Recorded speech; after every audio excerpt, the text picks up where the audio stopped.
암기가 된다.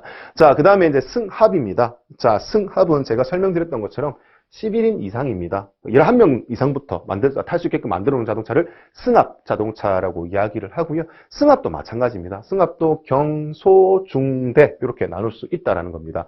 자, 그 나누는 기준에 보니까 뭐냐? 승차 정원과 크기입니다. 크기는 아까 하지 않았습니까? 했습니다. 자, 길이 3.6m, 너비 1.6m, 높이 2m, 1.1 추가, 0.1 추가, 높이 똑같네. 요거는 안 하셔도 돼요. 그래서 앞에 승용이 잘 정리가 되어 있다라면은 승합의 요 부분 크게 어려움 없이 정리를 하실 수가 있고요. 자, 그 다음에 승차 정원으로 나눌 수가 있는데 승차 정원 경영은 똑같죠? 100이랑 1000cc 미만 내용 다 똑같습니다. 대신에 이제 승합이기 때문에 승차 정원으로도 어떻게 소형, 중형, 대형으로 나눌 수 있다라는 개념인 거죠. 앞에 우리 100이랑 했을 때 1.6 기억나십니까? 1.6 그대로 가져오시면 되고 그 다음에 이제 36 그렇게 받으시면 되는데 이렇게 외우는 게 더 편하겠다. 너비가 1.6이었잖아요. 그리고 길이가 36이었잖아요. 3.6 이렇게 정리를 하시면 되겠죠. 소수점 빼고. 그래서 여기 16을 기준으로 16을 포함하지 않는 아래쪽 그 15인승까지 뭐 소형이라고 보시면 되겠고요. 16인부터 넘어가는 거죠. 16인부터 36 아래쪽 35인까지가 뭐야? 중형 승합 자동차. 자, 그 다음에 36인 포함해서 위쪽을 뭐라고 한다? 대형 승합 자동차라고 이야기를 한다. 죄송합니다. 그래서 승차 정원과 크기로도 어떻게 이렇게 승합 자동차를 경형, 소형, 중형, 대형 이렇게 나눌 수 있다라는 부분인 거예요. 그래서 뭐 참고로 이제 경형 중에서 이제 다마스가 있거든요. 다마스는 승차 인원 보면은 뭐 10명 안 돼요. 10명 안 되는데도 걔를 승합 자동차라고 하는 거는 요 항목 때문에 그러는 거야. 예외 항목. 자, 경형 승용 자동차로서 승차 정원이 10인 이하인 전방 조종 자동차라고 표현이 되어 있거든요. 10인 이하지만 전방 조종 자동차. 그럼 전방 조종 자동차가 뭐냐? 전체 차체의 길이에서 자동차 제일 앞에서 핸들 정중앙까지 길이가 뭐다? 4분의 1 이내인, 즉 앞이 거의 본넷 없이 바로 떨어지는 그런 자동차를 예외로 둘 수 있다라는 부분인 겁니다. 이거는 참고로 좀 알고 계시면 좋을 것 같아요. 자, 그래서 승합까지 마무리를 했고, 이 승합의 이제 대형이 중요한 포인트인 거죠. 왜? 우리 경력, 우리 운전직에 지원할 수 있는 자격에 경력이 들어가는 지역이 있잖아요. 그 경력이 들어가는 지역 중에 서울, 광주, 인천, 대전, 교육청, 제주 빼고요. 교육청은 경력을 인정해주는 경력 차량이 뭐다?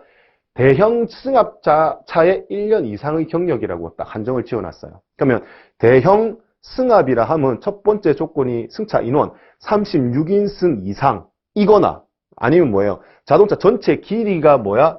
당연히 소형을 초과하겠죠. 소형을 초과하는데 특히 뭐 9m 이상이 되어야 한다라는 항목이 있습니다. 그래서 이 9m 이상이 되어야 한다는 항목 때문에 마을버스 중에서도 경력을 인정받을 수 있고 없고가 나뉠 수 있다라는 거예요.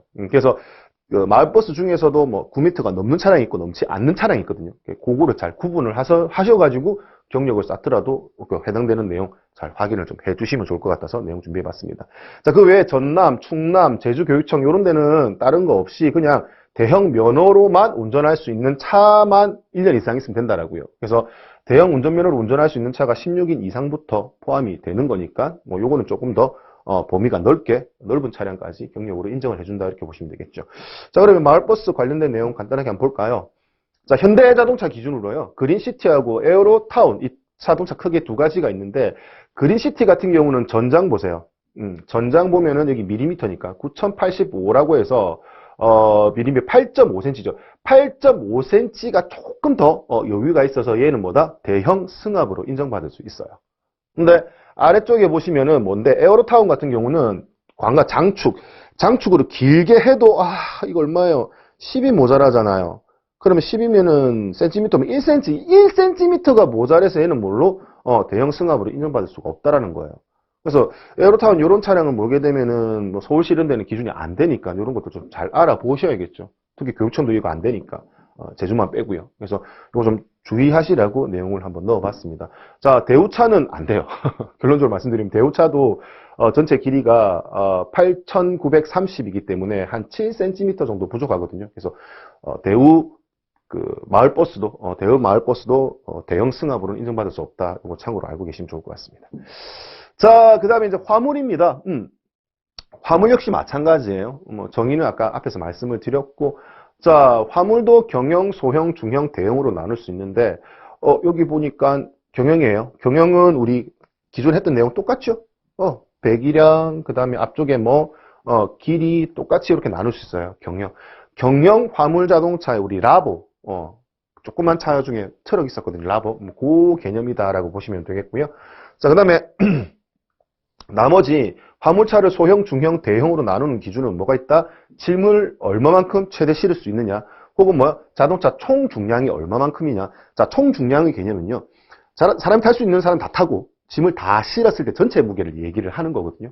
그래서 이제 요 두 가지 기준으로 얘기를 하는데 최대 적재량, 짐을 얼마만큼 실을 수 있느냐? 우리 1톤 트럭 얘기 많이 하잖아요. 포터나 봉고. 그럼 걔 같은 경우는 1톤까지 짐을 실을 수 있다는 개념인 거예요. 그래서 1톤을 포함해서 1톤까지 짐을 실을 수 있게끔 만들어 놓은 것을 뭐라고 한다? 소형 화물 자동차라고 이야기를 합니다.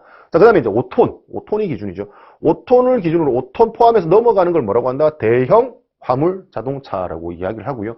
그 사이에 위치한 녀석을 뭐라고 한다? 중형 화물 자동차라고 이야기를 하는 겁니다. 그래서 1톤, 5톤 기억하시면 되겠죠.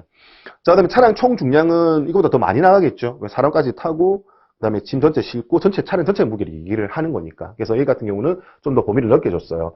3.5톤, 그 다음에 얘는 뭐다? 2배인 10톤. 요 기준으로 잘라서 여기 포함한 아래쪽을 소형 화물 자동차, 그 다음에 10톤 안 되는 아래쪽을 중형 화물 자동차, 10톤부터 그 이상 차량 총 중량을 가진 것을 대형 화물 자동차로 구분을 하게 된다라는 부분인 겁니다. 그래서 1톤, 5톤. 최대 적재량, 그다음에 차량 총 중량은 3.5톤, 10톤 이렇게 정리를 해서 외워두시면 편하겠네요. 자, 그 다음에 특수입니다. 특수는 경형 앞에서 봤던 내용이고요. 소형, 중형, 대형, 재수 차량 총 중량이라고 해서 또 마찬가지 화물에서 다뤘던 내용 3.5, 10 기준으로 톤 기준으로 하는 내용이니까 화물과 연계해서 정리를 하시면 이것도 편안하게 정리를 하실 수 있다. 자, 그 다음에 이륜 자동차입니다. 이륜 자동차는 나누는 기준이 좀 많죠. 배기량, 그 다음에 전격 출력, 킬로와트로 쓰는 거예요. 나오는 에너지로. 그래서 킬로와트, 그 다음에 최대 적재량 이렇게까지 나눌 수 있다. 이거는 간단하게 보시면 좋을 것 같아요. 그냥 우리 오토바이 타신 경험이 있으시면 50cc 안 되는 거, 그 다음에 100cc 안 되는 거 이런 거 있잖아요. 그런 개념으로 이렇게 수치를 좀 한 번씩 봐두시면 좋을 것 같고. 앞에 비해서 이륜 자동차는 크게 중요하지 않은 거니까 앞쪽에 승용 화물 특수 승합, 화물, 특수 여기까지 수치는 좀 잘 기억을 해두시면 좋을 것 같습니다. 자, 이론 이렇게 간단하게 보시면 될 것이고. 자, 여기까지 해서 우리가 기본적으로 알고 있어야 할 이야기들, 자동차 정의, 법에 의한 분류까지 이야기를 했고, 자, 처음에 분류 중에서 승용의 나누는 기준, 승용, 경영, 소형, 중형, 대형 나누는 기준에 뭐가 있었다? 배기량이라는 녀석이 있었습니다. 그죠? 그래서 이 배기량이 뭔지 조금 디테일하게 이야기를 해보자라는 겁니다. 그리고 이제 오늘 했던 내용 중에서 이 부분이 제일 비중이 크고 시험에 잘 나온다. 이렇게 기억을 해두시면 좋을 것 같습니다. 자, 배기량 보니까 처음에 1번 행정최적의 부피를 말한다. 그러면 행정최적의 부피니까 행정최적의 개념을 아셔야 한다. 그죠? 그리고 이제 부피의 단위로 세제곱센티미터를 cc라고 한다라고 표현한다. 자, cc가 우리 아까 배기량이 단위로 썼다라는 부분 앞에서 이야기를 했고요. 그러면 이 cc의 정의가 뭔지 또 알아야 된다라는 개념인 겁니다. 그래서 요거를 이야기함에 있어서 좀 전체적으로 개념 좀 쉽게 접근할 수 있는 부분부터 이야기를 한번 해보도록 하죠. 자, cc. 우리 배기량에서 쓰는 단위인 cc는 우리 일상생활 하면서 자동차의 배기량 말고 또 어디서 이 단위를 쓴다? 우리 맥주 파는 호프집이죠. 호프집에 500cc 잔 크기 하나 기억하십니까? 그 잔 크기를 기준으로 한번 예를 들어보죠. 자, 여기에 자동차의 엔진이 탑재되어 있습니다. 앞쪽에.